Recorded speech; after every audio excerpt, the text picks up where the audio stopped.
প্রথমে আগে আমি কড়াইটা গরম করতে দিছি একটু, তারপর কড়াইটা গরম হয়ে সারলে তার মধ্যে একটু তেল দিব। দেন তেলটা দেওয়ার পর তেলটা গরম হলে সেখানে একটু জিরা ফোড়ন দেব। আমরা তরকারি বেশিরভাগ ক্ষেত্রে জিরা ফোড়ন দিয়ে খাই, কারণ হচ্ছে জিরা ফোড়নটা দিলে তরকারিটা মনে হয় যেন আলাদা একটা টেস্ট লাগে।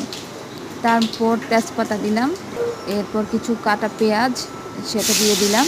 এখন এই তেজপাতা, জিরা আর হচ্ছে পেঁয়াজ, এই তিনটে জিনিসকে একটু ভালো করে ভাজা ভাজা করে নেব। এর মধ্যে আমি কাঁচামরিচও দিয়েছিলাম। এরপর তরকারিটা দিয়ে দিচ্ছি, যে কাঁকরোল আর আলু কেটে রেখেছিলাম সেটা দিয়ে দিচ্ছি। এখন সেটা একটু হালকা ভাজা ভাজা করে তার মধ্যে একটু হালকা হলুদ আর লবণ দিয়ে একটু আবার ভাজা ভাজা করে নেব। আসলে তরকারি যত ভাজবেন তরকারিটা খেতে কিন্তু ততই স্বাদ লাগবে।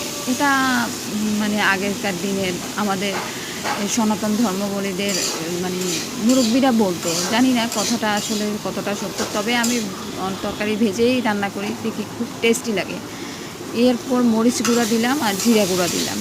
মরিচ জিরা গুঁড়া দিয়ে সবগুলো আবার ভালো মতো করে ভাজলাম। কিছুক্ষণ ভাজার পরে হালকা অল্প পানি দিয়ে দিলাম। এখন একটু কম আঁচে ঢাকনা দিয়ে দেব, কারণ এগুলো একটু সিদ্ধ হতে হবে।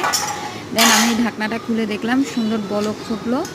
এরপর আমি মাছগুলো দিয়ে দিলাম। মাছ আগে দিলাম না, তার কারণ হচ্ছে মাছ আগে যদি দিই মাছগুলো ভেঙে যাবে, নরম হয়ে যাবে, সেজন্য আগে তরকারিটাকে কষিয়ে নিয়েছি, তারপর মাছ দিয়েছি। এখন ঢাকনা দিয়ে দিলাম।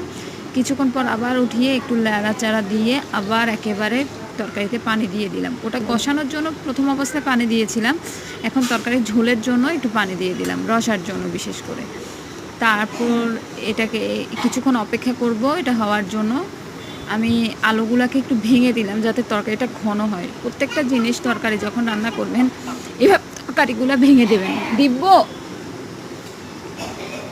তাহলে কি হয় তরকারিগুলো খেতে খুব স্বাদ হয়। আমার বাচ্চাটা একটু ডিস্টার্ব করছিল মাঝখান দিয়ে, দিব। এই হয়ে গেল আমার রান্না কাঁকরোল আলু দিয়ে সরপুঁটি মাছের তরকারি।